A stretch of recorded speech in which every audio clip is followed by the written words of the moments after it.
I don't normally comment about socially trending things, but I think Lega Mbuyiseni Ndlozi, Dr. Mbuyiseni Ndlozi, is a beautiful example of a higher consciousness as human being, or you can call it lower consciousness, but it's consciousness that seeks to preserve all of us as human beings and not to destroy each other. How he answered the questions about how he was forced out of the EFF. Also just shows how some of our leaders are also human beings and they fall to human conditions, which is okay. And I like the fact that he has no he's not harboring or is working out of harboring ill hearts towards the people, which is cool. I know some people will say, I know ngakwazi, but there are people out there who are like that, who seek to do better for the human race as a collective. But maybe more so in his case, Dr. Mbuyiseni Ndlozi, for the black people, you know. When Steve Biko spoke about consciousness, he wasn't just speaking about political consciousness, but he was speaking about a consciousness of self, a consciousness of being aware what you are, who you are, but self at the top of that branch of politics, of socio-economic politics, but self, understanding self as a human being, as human beings. Because if you analyze yourself and you see yourself, that I'm not just a good person or a bad person, I'm both. Sometimes I'm swayed by situations. If the weather is raining, I cannot stand in the rain, so what do? I get out of the rain. And sometimes people feel certain conditions in life put them in certain positions, and so they react or they act. So he says they said they had intel that he was joining another party, or he was going to be in another party, or he was a spy, or whatever it was. And then they blamed him for something that somebody else should have said, like Floyd. If Floyd was leaving, then Floyd should have said, I'm leaving. But because he knew that Floyd had taken him into confidence, now they wanted to make him an informant. I think maybe some politicians were put in a similar position years ago. Maybe Cyril Ramaphosa was put in a similar position like Mbuyiseni Ndlozi. And he told. And then he was labeled an informant. So this life thing, and he just, Mbuyiseni now, just demonstrate the level of consciousness, of awareness. He's aware of self, of being a human being. It doesn't mean he doesn't lie, but because sometimes if you're seen as a clean person, sometimes people don't want to touch you. But sometimes if other people see you as a dirty person, others don't want to touch you. It's a funny world, because a human being is not just one-dimensional. A human being in its totality is good and bad. It's night and day, The map is in how the universe was created. The Lord or God, you call him. Some call him Shiva. Some call him Ushembe or Jesu. How the world is, but Oshembe and Jesu were a representation of God in the human form. But I just wanted to draw a light to Dr. Mbuyiseni Ndlozi's level of consciousness, which is beyond just politics and beyond,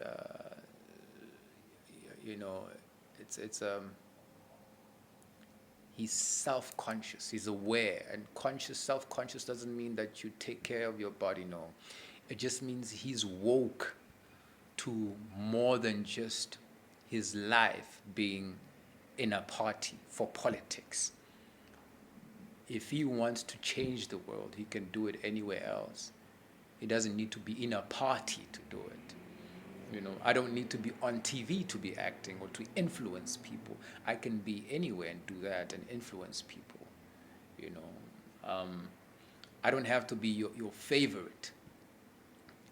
But in order to get my message across, I can get my message across easily. Um, what do I want to do to influence the world, to change it, to make it a better place? You know, and I don't have to have harsh or sad feelings about the nature of how I'm forced to leave. And that's what he showed there. And also that he's not confining himself into being just in that political party, because that party has done more to change the landscape of black South Africans. That's bigger than him,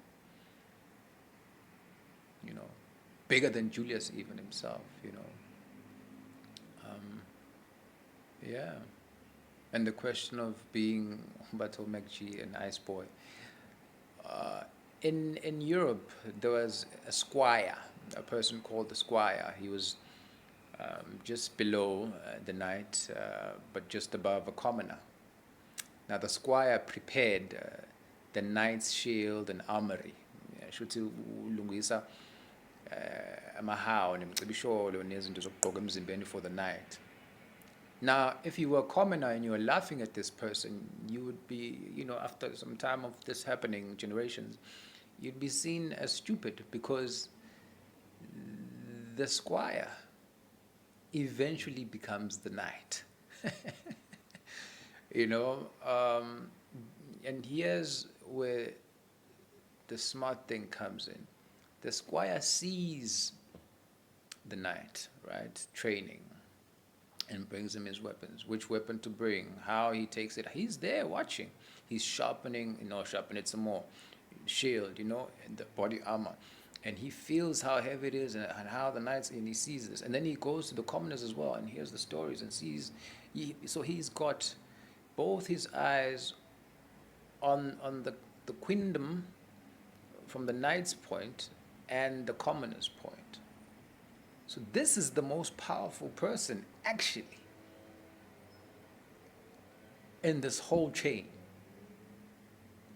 Now, kwaZulu kwakuno athi baba yini uhlanga. Olwaliphatha ikhwama zenyanga.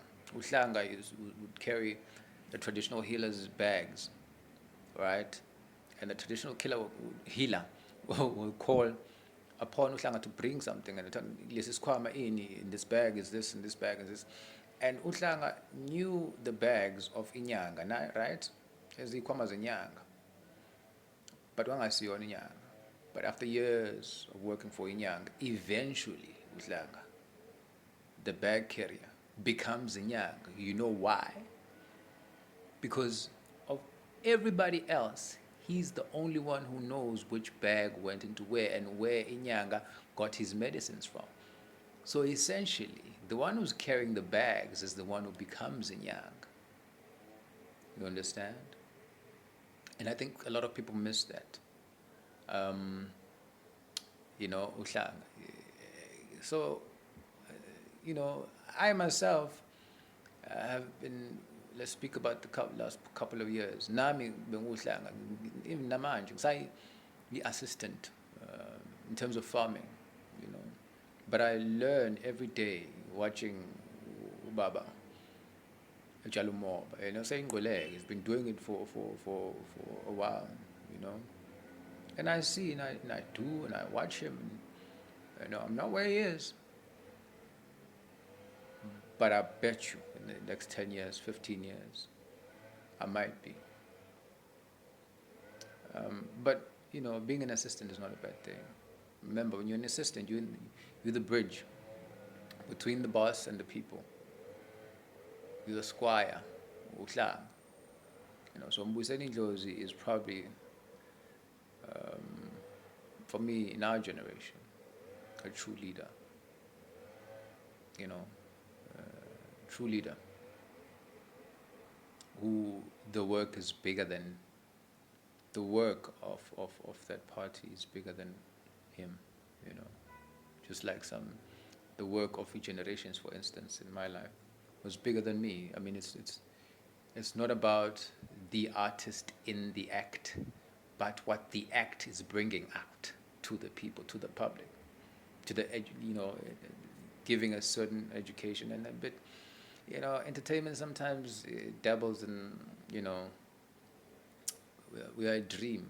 It's made up, like some politics are made up, so to draw a certain outcome, like the VBS issue, corruption. But at the same time, the corruption you say, but who would gain from exposing or saying certain people were corrupt at VBS? It's the banks, as Ndlozi, because if you take the money from the banks and you put it into VBS, and the banks are saying, "Aibo, we are losing money," then there's a narrative to be painted through the media, which is owned by somebody. We build the world, but but we can all share. We can all share. People are designed differently. We can all share, but just the level of consciousness from Dr. Ndlozi is on another part, and that's why we should all aspire to be in a different level of consciousness, and a level where we let go and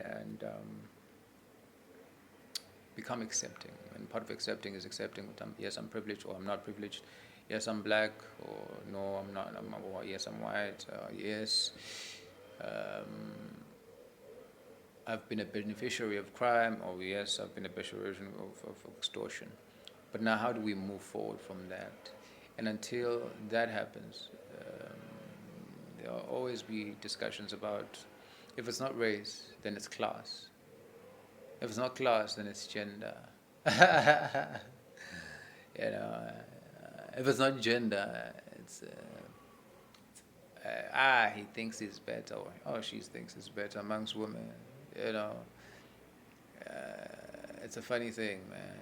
It's always going to be something with human beings, but let's have a deeper sense of consciousness, level of consciousness, that the world is big enough for all of us, and we're just dots in the microcosm. We're just specks of dust in the whole system. Yeah. Dr. Ndlozi, level of consciousness just amazes.